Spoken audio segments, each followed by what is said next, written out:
berisiknya musik keras, kesunyian terdengar melegakan. Tidak ada yang berbicara sama sekali, dan pengemudi memperhatikan pacarnya yang duduk di sebelahnya serta temannya di kursi belakang telah tertidur. Pengemudi berusaha memastikan dia tidak melakukan hal yang sama saat mobil bergerak di jalan raya yang lurus dan lengang. Namun, matanya mulai berat. Dia bisa merasakan beban tidur dinyalakannya radio dengan volume rendah, tapi itu hanya mencegah rasa kantuk sesaat. Dia tidak bisa melawan tidur yang mendekat lebih lama lagi, dan matanya mulai menutup. Saat dia tertidur, kakinya sedikit menekan pedal gas. Kepala pengemudi merosot ke samping saat mobil menambah kecepatan dan mulai bergeser ke kanan, di mana ia melintasi garis putih yang menandai tepi jalan raya. Ban turun dari jalanan ke tanah dan hal mendadak ini menyebabkan pengemudi terbangun kembali. Dia dengan cepat membelokkan mobil kembali ke jalan. Sentakan yang tiba-tiba menyebabkan kedua penumpang lainnya terbangun. Apakah semuanya baik-baik saja? Supir memberitahu mereka bahwa dia hanya membelok untuk menghindari binatang di jalan. Benar, tidak ada yang perlu dikhawatirkan. Mereka bisa kembali tidur. Saat kedua temannya menutup mata dan mencoba untuk kembali tidur, pengemudi melihat sesuatu. Lampu telah muncul di kaca spionnya. Ini sepasang lampu depan. Dia tidak menyadari ada mobil yang keluar atau melaju kencang di belakangnya, tetapi dia pasti tidak melihatnya saat dia tertidur. Jantungnya masih berdebar kencang sejak dia tersesat keluar dari jalan raya, dan dia mencoba untuk mendapatkan kembali ketenangannya, tetapi itu akan menjadi jauh lebih susah karena ketika dia melihat ke cermin lagi, dia melihat bahwa lampu merah dan biru tanda polisi. Mobil penjelajah menyala di belakangnya. Oh sial, oh tidak, kata pengemudi itu dengan lantang. Orang-orang terbangun sekarang dan sadar ada polisi di belakang mereka. Mereka menjadi gugup dan mulai panik. Tidak semua kegiatan yang mereka ikuti di konser, tegasnya, secara teknis, legal di negara bagian ini. Apa yang harus kita lakukan? Tanya pengemudi itu. Kamu harus menepi, kata pacarnya. Sirene mobil polisi berbunyi. Ini serius. Tapi kemudian sesuatu yang aneh terjadi. Mereka mendengar suara di mobil berasal dari radio. Terlalu pelan untuk bisa didengar. Tetapi ketika pengemudi menaikkan volume, pesannya terdengar keras dan jelas. Itu adalah suara kasar yang terus mengulang kalimat yang sama berulang kali. Sebaiknya kalian lari. Bagaimana pesan ini bisa sampai di radio? Mereka tidak tahu, tapi penumpang di kursi belakang setuju dengan suara itu. Mereka harus mencoba lari. Mereka harus keluar dari sini. Pacar pengemudi berteriak untuk menepi. Mobil polisi itu melaju kencang dan sekarang berada tepat di belakang mereka, hampir di bumper mereka. Lampu berkedip dan sirene meraung. Pengemudi tidak tahu harus berbuat apa. Haruskah dia menepi? Haruskah dia mencoba lari? Semua orang berteriak. Dia mulai menekan pedal gas, tapi kemudian berpikir, tidak mungkin mobil tua ini bisa berlari lebih cepat dari polisi. Akhirnya dia memutuskan untuk mengerem dan menepikan mobilnya ke pinggir jalan. Mobil polisi berhenti di belakang mereka. Sirene mati, tapi lampu terang hampir menyilaukan. Mereka duduk di dalam mobil dan menunggu nasib mereka. Tetapi tidak terjadi apa-apa. Mobil hanya diam di sana di belakang mereka. Setelah sekian lama, pintu mobil polisi akhirnya terbuka. Ketiga penumpang itu menyaksikan tanpa suara saat petugas patroli jalan raya keluar dan mulai mendekati mobil mereka. Pengemudi memberitahu semua orang untuk rileks. Ini akan baik-baik saja. Tetapi penumpang di belakang mulai panik. Dia tidak mau ditangkap. Jika dia ditangkap, berarti dia kehilangan beasiswa. Dia akan dikeluarkan dari sekolah. Seluruh hidupnya akan berakhir. Petugas patroli jalan raya sampai ke mobil. Meski sudah larut malam, dia mengenakan kacamata hitam penerbang yang menutupi separuh wajahnya. Dia berdiri di depan pintu dan menunggu. Pengemudi merasa gugup dan takut menurunkan jendelanya. Petugas polisi tidak bergerak atau bereaksi. Dia hanya terus berdiri di samping mobil. Selamat malam, Pak, kata pengemudi itu. Tidak ada respon. Pengemudi menoleh dan melihat pacarnya di kursi depan, tetapi yang bisa dia lakukan hanyalah mengangkat bahu. Dia kembali ke petugas patroli jalan raya. Apakah kami melakukan kesalahan? Petugas patroli itu diam lagi, tapi kemudian akhirnya bereaksi. Dia membungkuk dan mencondongkan tubuhnya, menjulurkan kepalanya melalui jendela yang terbuka dan menempatkan wajahnya dengan bibir terkatup tepat di sebelah wajah pengemudi. Apakah Anda menginginkan SIM dan STNK saya? Tanya pengemudi itu. Petugas patroli tidak menanggapi. Dia mengulurkan tangan dan perlahan meraih sisi kacamata hitam penerbangnya. Dia menariknya ke bawah dan pengemudi mendapati dirinya menatap sepasang mata yang cerah, merah dan bersinar. Mata jahat. Semua orang di mobil berteriak ketika makhluk yang berdiri di depan mereka membuka mulutnya untuk menunjukkan lubang besar hitam menganga tanpa gusi atau gigi. Kekosongan yang mengerikan di wajahnya yang berteriak kembali kepada mereka.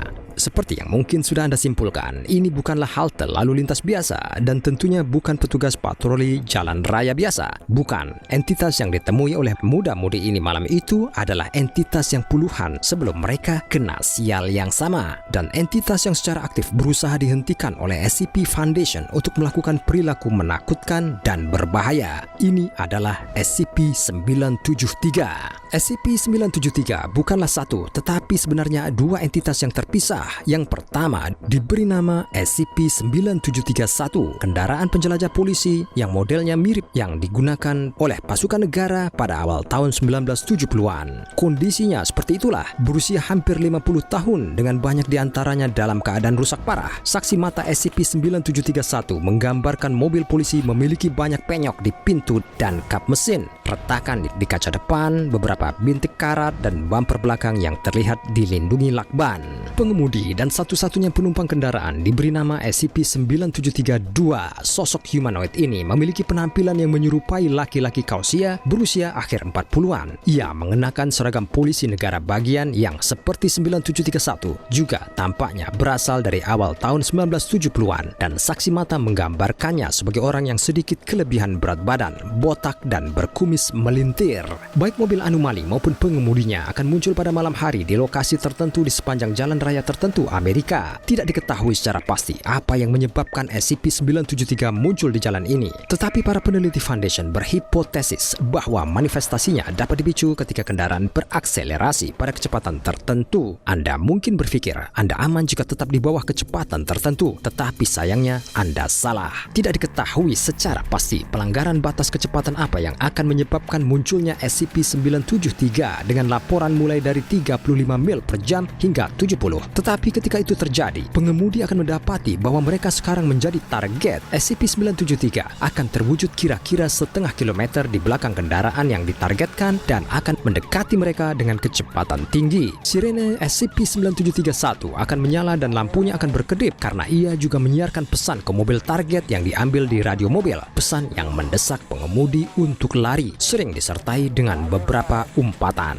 Dalam banyak kasus, kendaraan yang ditargetkan akan mematuhi instruksi melalui radio dan mulai melarikan diri. Meskipun tidak mungkin hal ini disebabkan oleh efek memetik apapun, namun tampaknya sebagian besar terpaksa karena murni diteror. SCP-973 kemudian mengejar mobil yang ditargetkan, mengejar dengan kecepatan tinggi. Tidak peduli seberapa cepat mobil yang ditargetkan, kendaraan penjelajah polisi SCP-9731 akan selalu lebih cepat dan biasanya tidak lebih dari 6 menit bisa menyusul. SCP-973 tampaknya tidak ragu untuk menabrak mobil yang melarikan diri yang kemungkinan besar menyebabkan kerusakan ekstrim pada mobil patroli tersebut. Meskipun tidak jelas persis apa yang terjadi setelah 973 memaksa kendaraan yang ditargetkan berhenti, baik karena pilihan mereka sendiri atau ditabrak di jalan, hasilnya cukup mengganggu. Kendaraan yang melarikan diri nantinya akan ditempatkan di dekat lokasi peminjahan SCP-973, biasanya dalam jarak sekitar 6 km dari jalan raya. Apakah kendaraan yang ditemukan yang jauh dari jalan melaju ke sana dengan panik atau entah bagaimana diangkut ke sana dengan cara yang tidak wajar masih belum jelas. Yang jelas, para penumpang mobil itu mengalami nasib yang sangat mengerikan. Tubuh mereka menunjukkan tanda-tanda kekerasan dan penyerangan yang ekstrim, termasuk pengeluaran isi tubuh, dan beberapa telah cacat dan hancur sehingga identifikasi visual tidak mungkin dilakukan. Kendaraan itu sendiri rusak parah, menunjukkan tanda-tanda terbentur dari kendaraan lain, dan kerusakan akibat kebakaran yang parah sering terjadi di bagian dalam.